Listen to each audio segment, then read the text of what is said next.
Good morning मेरे प्यारे दोस्तों, मैं हूं संगीता यादव। आज आपके लिए लेकर आई हूं मैथिली शरण गुप्त द्वारा रचित साकेत से लिया गया गीत। आप सभी जानते हैं कि साकेत में मैथिली शरण गुप्त जी ने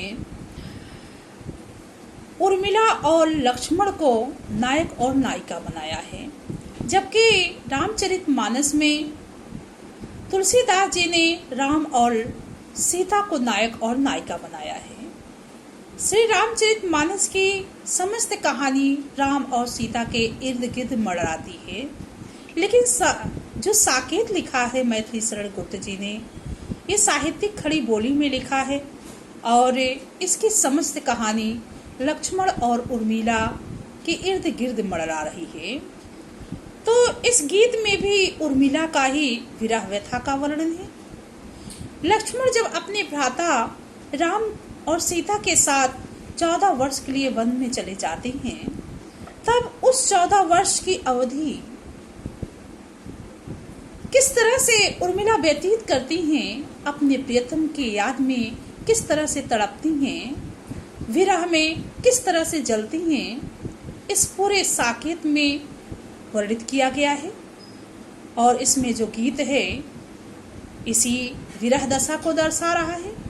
इस 14 वर्ष में ऋतुएं आती हैं, चली जाती हैं, ऋतुएं नहीं ठहरती हैं, परंतु उस ऋतुओं के कण कण में उर्मिला को अपने प्रियतम नजर आते हैं। एक दिन ऐसा ही समय था कि शिशिर ऋतु थी और शिशिर ऋतु के समय, शीत ऋतु के समय वे अपनी सखियों के साथ अपने ही भवन के उद्यान में जाती हैं, उपवन में जाती हैं।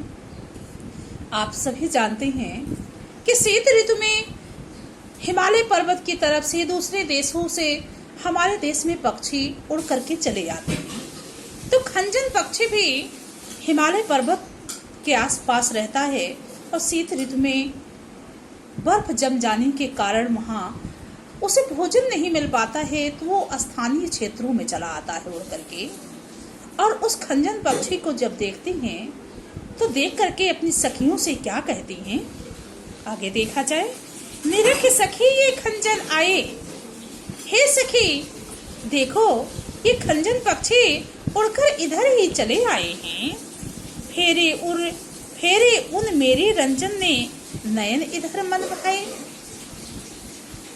उन्हें क्या कहती है, फेरे उन मेरे रंजन ने, रंजन प्रियतम, मन भाए, मन को अच्छे लगने वाले, मेरे मन को भाने वाले मेरे प्रियतम ने इस खंजन पक्षी के रूप में मेरी तरफ ही नजरें झुका लिए हैं, अर्थात निगाहें कर लिए हैं। फैला उनके तन का आतप मन से सरसाए, हल्की हल्की फैली हुई धूप तो मेरे प्रियतम के शरीर की उष्णता की तरह प्रतीत हो रही है। मन से सरसाए, और ये लहराते हुए उमड़ते हुए तालाब तो मेरे प्रियतम के मन की तरह प्रसन्नचित्त दिखाई दे रही हैं। घूमे वे इस ओर, यहाँ ये हंस यहाँ उड़ छाए। तालाब के ऊपर उड़ते हुए हंस ऐसे प्रतीत हो रहे हैं मानो मेरे पति यहाँ भ्रमण कर रहे हों, अर्थात उन्हें हंस की चाल में भी अपने प्रियतम लक्ष्मण के गति का आभास होता है, चाल का आभास होता है। करके ध्यान आज इस जन का निश्चय वे मुस्काए, फूल उठे अधर कमल अधर से यह बंदूक सुहाए। अब यहाँ बंदूक मिस होता है दोपहरिया का खिलने वाला लाल लाल फूल। दोपहरिया के खिलने वाले लाल लाल फूलों को देख करके उर्मिला कहती हैं, ये फूल तो मेरे प्रियतम लक्ष्मण के ओठों की तरह बड़े ही सुंदर हैं। इन्हें देख करके ऐसा प्रतीत होता है, करके ध्यान आज इस जन का, मुझ दासी को अवश्य ही वे जंगलों में याद करके मुस्कुरा रहे होंगे। आगे क्या कहती, स्वागत स्वागत शरद भाग से मैंने दर्शन पाए। हे शरद ऋतु, मैं बार बार आपका स्वागत करती हूँ, क्योंकि आपके आगमन से इस खंजन पक्षी के रूप में मैंने अपने प्रियतम के दर्शन किए हैं। नभ से मोती वारे लो ये अश्रु अर्घ्य ले आई। आपके स्वागत में क्या कहती है शिशिर ऋतु, आपके स्वागत में ये आकाश भी ओस के बूंद रूपी जल को यानी ओस के बूंद रूपी मोती को न्यौछावर करने के लिए लेके आया है। तो लो, मैं भी अपने आंखों से गिरने वाले आंसुओं को अर्घ्य रूप में अर्पित करने आई हूँ, जल के रूप में अर्पित करने आई हूँ। इस तरह उर्मिला जी प्रकृति के कण कण में अपने प्रियतम का दर्शन करती हैं। पूरी पद में पूरा गीत जो है वो प्रबंधक शैली में लिखा गया है। साथ में रस वियोग श्रृंगार है, गुण माधुरी है, शब्द शक्ति लक्षणा अभिधा व्यंजना तीनों हैं। अब यहाँ पर अगला गीत क्या है? शिशिर ना फेरी गिरी वन में। यहाँ ठंड को संबोधित करके क्या कहती हैं? हे शिशिर ऋतु, इस तरह से तू गिरी जंगलों में वनों में ना विचरण किया कर, ना घूमा कर। जितना मांगे पतझड़ दूंगी मैं इस नंदन से। यदि तू पतझड़ के लिए इधर उधर भ्रमण किया करती है, जंगलों में पहाड़ों पर गुफाओं में घूमा करती है, तो तुझे कितना पतझड़ चाहिए? क्योंकि जिस तरह पतझड़ में संसार नीरस दिखाई देता है, वैसे मैं भी प्रीतम के चले जाने पर मेरे जीवन में भी सूनापन भरा हुआ है। जितना पतझड़ तुझे चाहिए मेरे इस तन रूपी जंगल से ले ले, अर्थात मेरे शरीर से ले ले। कितना कंपन तुझे चाहिए ले ले मेरे तन से। यदि तू कंपन के लिए घूमा करती है, भ्रमण किया करती है, तो तुझे कितना कंपन चाहिए? मैं तो अपने प्रीतम के चले जाने के बाद विरह में तो निरंतर कांपती ही रहती हूँ। तो तुझे जितना कंपन चाहिए मेरे तन से ले ले। सखी कह रही पांडुरता का क्या अभाव आनंद में। हे शिशिर, यदि तू पीलेपन के लिए इधर उधर भ्रमण किया करती है, तो मेरी सखियां कह रही थी प्रियतम के चले जाने पर उनकी विरह में तड़पते तड़पते मेरा मुखमंडल पीला पड़ गया है। मेरे मुखमंडल पर पीलेपन का कोई अभाव नहीं है, कोई कमी नहीं है। तुझे जितना पीलापन चाहिए तो मेरे मुखमंडल से ले ले। वीर जमा दे नयन नीर यदि तू मानस भाजन में। फिर आगे उसी शिशिर ऋतु को भाई कहती हैं, वीर यानी भाई। हे भाई, यदि तू मेरे नेत्रों से गिरने वाले आंसुओं को मेरे मन रूपी बर्तन में जमा दे तो क्या कहती है कि हे भाई, यदि मेरे नेत्रों से गिरने वाले आंसुओं को मेरे मानस यानी मन मस्तिष्क रूपी बर्तन में जमा दे तो मोती सा मैं आकिंचना रखूं उसको मन में। तो मैं उन आंसुओं को मोती समझ करके यानी मैं निर्धन, आकिंचना निर्धन, मैं निर्धन, उन आंसुओं को मोती समझ करके अपने मन में संभाल करके रख लूंगी, उसे गिरने नहीं दूंगी। हंसी गई रो भी ना सकूं। अपने इस जीवन में मेरे प्रीतम के चले जाने के बाद तो मेरे जीवन की हंसी ही चली गई, खुशियां ही चली गई, और उनके जाने के बाद मैं वचनबद्ध होकर के रो भी ना सकूं। अपने इस जीवन में यानी जिसके जीवन से खुशियां भी चली गई हों और दुख भी भरा पड़ा हो, वो अपने जीवन में रो ना सके, हंस भी ना सके, तो उत्कंठा है देखूं क्या हो भाव भुवन में। मेरी तीव्र लालसा ही इच्छा है कि मैं देखूं जब जीवन में ऐसी स्थिति होती है, व्यक्ति दुख के कारण रो भी ना सके, हंस भी ना सके, तो उसके भावनाओं से भरे संसार में क्या उथल पुथल होता है। इस तरह से उर्मिला जी प्रकृति से कहती हैं, शिशिर ऋतु से कहती हैं। तो पूरे गीत में एक ही रस है, वो रस है कौन सा? विप्रलंब श्रृंगार यानी वियोग श्रृंगार जिसे कहते हैं। गुण माधुर्य है, भाषा साहित्यिक खड़ी बोली है, और छंद गीत छंद में लिखा गया है, शैली प्रबंधक है। शब्द शक्ति अभिधा लक्षणा व्यंजना तीनों है। लक्षण प्रकृति के माध्यम से दिया गया है, इसलिए लक्षणा है। अर्थ सरलता से समझ में आ रहा है, अविधा है। और उसी लक्षण के माध्यम से व्यंजना किया जा रहा, व्याख्या बताई जा रही है, इसलिए ये व्यंजना है। इस तरह से उर्मिला जी आगे बढ़ती हैं। क्या कहती हैं? अब यहाँ वसंत ऋतु आ गई है। वसंत ऋतु को संबोधित करके उर्मिला जी क्या कहती हैं? मुझे फूल मत मारो। वसंत ऋतु कामदेव का प्रतीक होता है।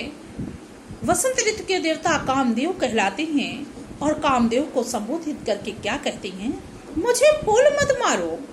हे कामदेव, तुम मेरे ऊपर फूलों के बाण मत चलाओ,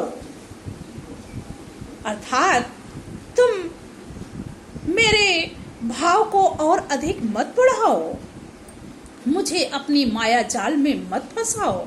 कामना रूपी माया जाल में, इच्छा रूपी माया जाल में मत फंसाओ। मैं अबला बाला वियोगनी, कुछ तो दया विचारो। मैं निर्बल नारी हूँ। क्या कहती हैं? मैं अबला हूँ, निर्बल नारी हूँ और प्रियतम के चले जाने पर उनके वियोग में चल रही हूँ। मुझ पर कुछ तो दया कीजिए। इस प्रकार आप अपनी माया जाल को मत पसारिए, मत फैलाइए, मुझे पीड़ित मत कीजिए, परेशान मत कीजिए। होकर मधु के मीत मदन पटु, तुम कटु गरल नगारो। हे कामदेव, यानी मीत, मित्र, मदन, कामदेव, मधु, बसंत। क्या कहती? हे कामदेव, तुम तो वसंत ऋतु के मित्र हो। कटो, तुम कटो। इस तरह से कठोरता तुम्हारे लिए शोभा नहीं देती है। तुम्हारे लिए इतना कठोर हो जाना अच्छा नहीं है। गरल न गारो। इस प्रकार कठोर बन करके मेरे ऊपर विष मत उड़े लो। अर्थात वसंत ऋतु में जब वो अपने प्रियतम से मिलने के लिए तड़पती हैं, तब उस तड़प को वो वसंत ऋतु के कठोरता को कहती हैं कि वो वसंत ऋतु जो है, कामदेव जो है अपना माया जाल फैलाया है, उन्हें अपने सतीत्व से विचलित करने के लिए, उन्हें सतीत्व के मार्ग से भ्रष्ट मार्ग पर ले जाने के लिए, गलत मार्ग पर ले जाने के लिए वे फिर उस वसंत ऋतु को ही संबोधित करती हैं कामदेव के माध्यम से। क्या कहती हैं? मुझे विकलता, तुम्हें विफलता, ठहरो श्रम परिहारो। हे कामदेव, यदि ऐसा, क्या कहती हैं कि यदि तुम अपने कठोरता को त्यागते नहीं हो, मुझे अपने सतीत्व पथ से, अपने पतिव्रता धर्म से विचलित करने के लिए परिश्रम कर रहे हो, तो मुझे केवल यानी व्याकुलता, विकलता यानी व्याकुलता, मुझे तो सिर्फ व्याकुलता ही व्याकुलता प्राप्त होगी। तुम्हें विफलता, परंतु तुम ऐसा करने में असफल हो जाओगे, मुझे अपने सतीत्व पथ से विचलित नहीं कर पाओगे। ठहरो श्रम परिहारो। रुक जाइए, ठहर जाइए। परिश्रम करना व्यर्थ है, बेकार है। परिश्रम करना त्याग दीजिए, क्योंकि आप मेरा कुछ भी बिगाड़ नहीं पाएंगे, मुझे सतीत्व पथ से विचलित नहीं कर पाएंगे। आगे क्या कहते हैं? नहीं भोगनी यह मैं कोई जो तुम जाल पसारो। मैं कोई भोग विलास में लिप्त रहने वाली नारी नहीं हूँ, जो तुम मुझे फंसाने के लिए माया जाल फैलाए हुए हो, सतीत्व पथ से विचलित करने के लिए इतना जाल फैलाए हुए हो। आगे क्या कहती हैं? बल हो तो सिंधुर बिंदु यह हर नेत्र निहारो। यदि तुम में, हे कामदेव, यदि तुम में इतनी ताकत है, इतनी शक्ति है, तो मेरे मस्तक पर लगे हुए सिंदूर के बिंदी को देखिए। यह किसी तीसरे शिव के तीसरे नेत्र से कम नहीं है। तुम जलकर भस्म हो जाओगे। रूप दर्प कंदर्प तुम्हें तो मेरे पति पर वारो। यदि तुम्हें अपने रूप पर, अपने सौंदर्य पर इतना ही घमंड है, तो मेरे भी प्रियतम लक्ष्मण तुमसे कम सुंदर नहीं है। अपनी सुंदरता ले जाकर के मेरे प्रियतम के चरणों में न्यौछावर कर दो। आगे क्या कहती हैं? लो यह मेरी चरण धोल उस रति के सिर पर धारो। यदि तुम्हें अपने पत्नी रति के सौंदर्य पर इतना गर्व है, उसके सतीत्व पर इतना गर्व है, तो मेरे चरणों की धूल ले जाकर के उसके ऊपर डाल दो, वो भी पवित्र हो जाएगी। इस तरह से उर्मिला जी कामदेव को धिक्कारती हैं और अपनी पवित्रता की सत्यता का प्रमाण देती हैं। वे बताती हैं कि किस तरह से 14 वर्ष अपने पति के बिना व्यतीत करने के बाद भी वे अपने सत्यत्व मार्ग से विचलित होने वाले नहीं हैं। इसमें भी वियोग श्रृंगार रस है, गुण माधुर्य ही है, शब्द शक्ति लक्षणा और अभिधा व्यंजना तीनों हैं। आगे क्या है? भाषा वही साहित्यिक खड़ी बोली है। यही आता है इस मन में। अपनी सखियों से कहती हैं, हे सखी, बार बार मेरे मन में यही विचार आता है, छोड़ धाम धन जाकर मैं भी रहूं उसी वन में। इस भवन, इस धन, वैभव, समृद्धि, ऐश्वर्य सब कुछ छोड़ करके मैं भी उसी वन में चली जाऊं जहां मेरे प्रियतम रहते हैं। प्रिय के व्रत में विघ्न न डालूं, रहूं निकट भी दूर। मेरे प्रियतम ने जो अपने भाई की सेवा करने का व्रत लिया है, उनके साथ 14 वर्ष रहने का व्रत धारण कर रखा है, उस व्रत में मैं बाधक भी ना बनूं, रहूं निकट भी दूर। जंगलों में रह करके मैं उनके पास भी रहूं और उनसे ना मिल करके मैं उनसे दूर भी रहूं। आगे क्या कहती हैं? व्यथा रहे पर साथ साथ ही समाधान भरपूर। उनसे दूर होने के जो विरह व्यथा है मेरी सदैव बनी रहे, परंतु उनका दर्शन करके मेरी विरह व्यथा भी कुछ शांत हो जाए, अर्थात मेरे कष्ट भी का थोड़ा सा समाधान भी मिल जाए। आगे क्या कहती? हर्ष डूबा हो रोदन में, उनका दर्शन करके मैं प्रसन्नचित भी होती रहूं और उनसे ना मिलने के कारण मैं रोती भी रहूं।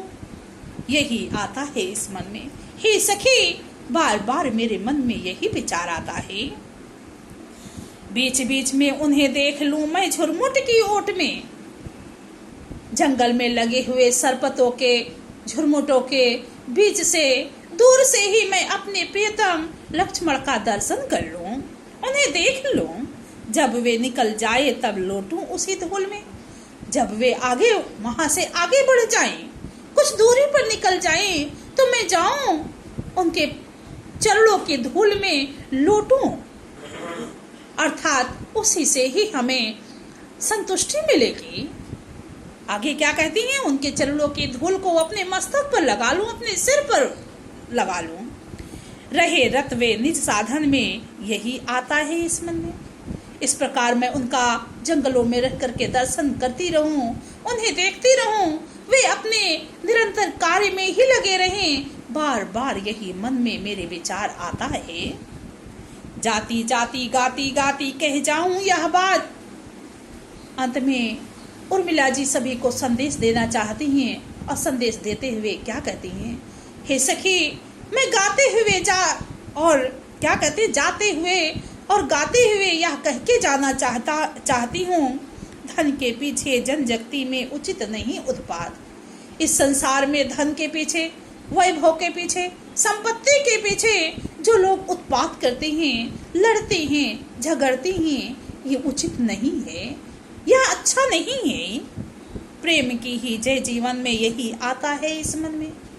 इस संसार में तो प्रेम की ही विजय होती है।